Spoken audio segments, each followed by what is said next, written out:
Assalamualaikum warahmatullahi wabarakatuh.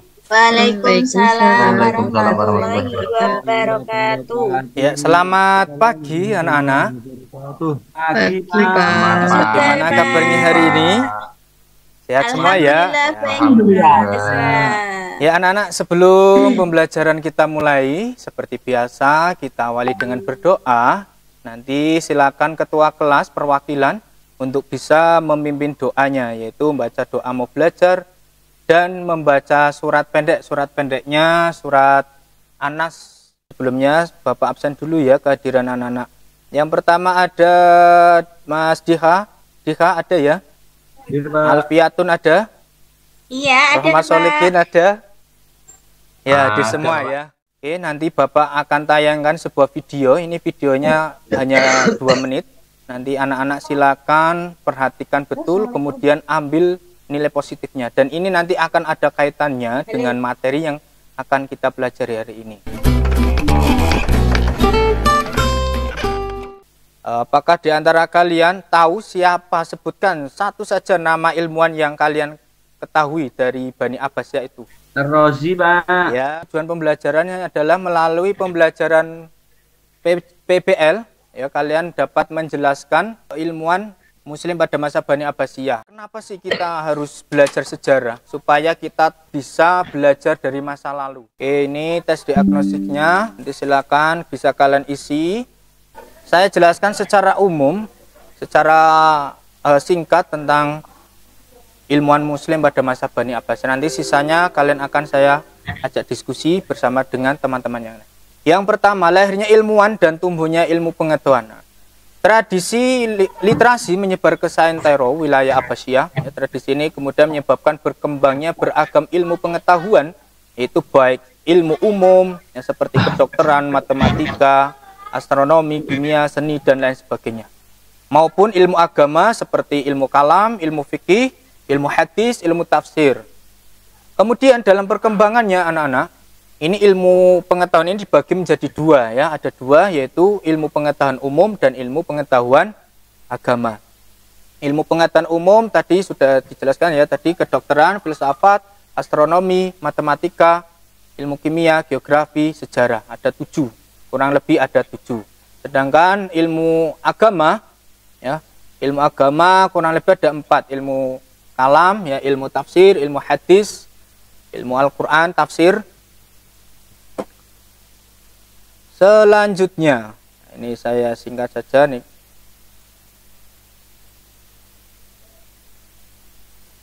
Selanjutnya ada seni ya, perkembangan seni pada masa Bani Abbasiyah juga ikut berkembang ya anak-anak.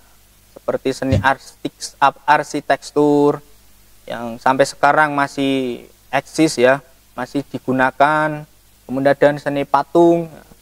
Banyak orang-orang seniman yang membuat patung hingga sampai saat ini orangnya masih ada ya, dan karya-karyanya pun masih ada yang bisa kita nikmati. Misalnya di IKN itu banyak patung-patung. Nah, itu ternyata terinspirasi dari perjalanan ilmu pengetahuan di masa lampau. Kemudian ada seni lukis yang sampai saat ini juga masih ada seni industri, dan ada seni industri kaligrafi dan seni musik, serta sastra yang terkenal pada masa itu, yaitu sastra cerita 1001 malam anak-anak. Mungkin ada anak-anak di sini yang pernah nonton video film ya, 1001 malam. Adakah? Belum ada mungkin ya. Saya dulu pernah ada ya, saya pernah nonton cerita 1001 malam. Kemudian yang terakhir, ada kontribusi peradaban Islam untuk kemanusiaan dan peradaban dunia.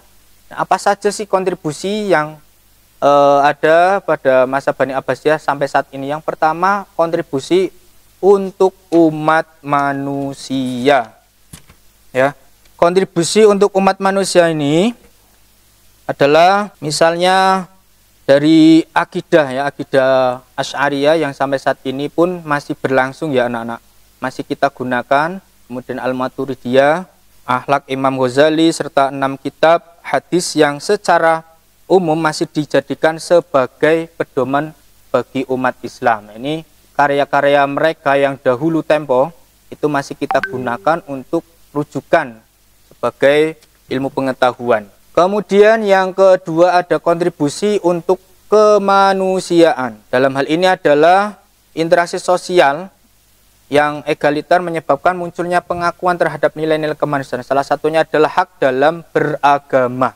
Nah, di Indonesia sendiri ini ya anak-anak, boleh menganut kepercayaan yang sudah disahkan oleh pemerintah, boleh agama Islam, Hindu, dan sebagainya. Ya, jadi kebebasan untuk memilih agama. Ini juga masih ada sampai sekarang untuk kontribusi kemanusiaannya. Jadi sosialnya masih kita gunakan. Ya. Yang ketiga ada kontribusi untuk renaissance Eropa. Artinya renaissance itu artinya pembaruan Eropa. Bapak akan bentuk kelompok di mana nanti masing-masing kelompok akan menyelesaikan masalah yang akan saya bagikan. Kelompok yang pertama itu ada Mas Dika, Aziz, Notulen, Aisyah. Jadi masing-masing kelompok nanti saya bagi tugas juga ya Nana, supaya kalian jelas dalam mengerjakan tugasnya. Ada ketua, nanti tugasnya mengkoordinir teman-temannya, sekretaris nanti tugasnya mencatat materi-materi apa saja yang didapatkan dalam pencarian. Notulen nanti tugasnya untuk mencatat pertanyaan-pertanyaan dari teman-teman yang sedang berpresentasi. Kemudian ada presenter ini tugasnya untuk menyampaikan materi. Nah, ini masalahnya sudah ada di sini ya anak-anak ya. Kelompok pertama nanti kalian coba cari bagaimana perkembangan ilmu pengetahuan umum. Tadi sudah saya gambarkan ya. Ini nanti dicari, setelah selesai diskusi nanti masing-masing kelompok untuk maju ke depan mempresentasikan hasil dari cariannya atau masalahnya yang tadi sudah saya berikan. Oke, saya beri waktu, silakan bisa dikerjakan.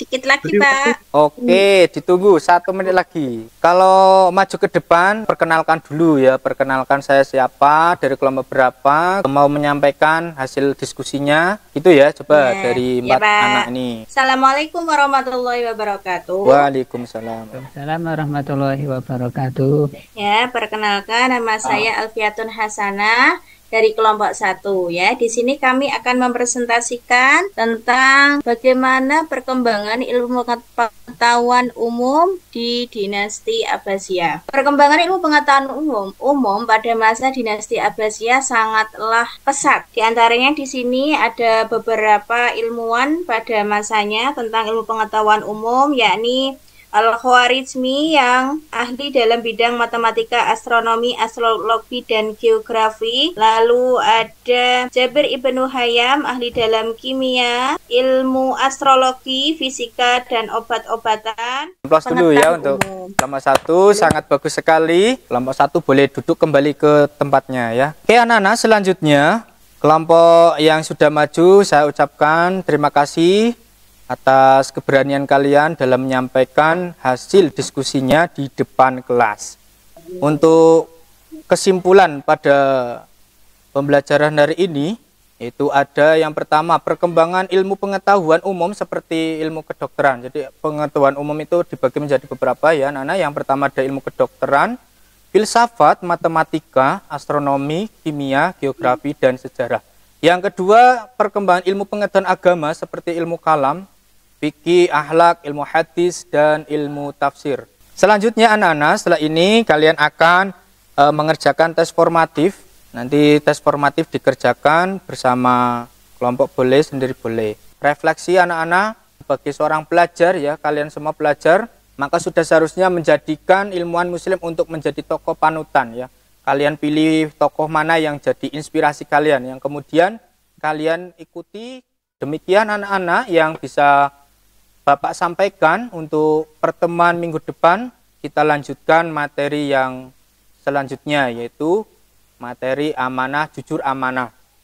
Oke, untuk mengakhiri kegiatan pada pagi hari ini, kita akhiri dengan membaca hamdalah bersama. Alhamdulillahirabbil alamin. Terima kasih atas perhatiannya, semoga bermanfaat.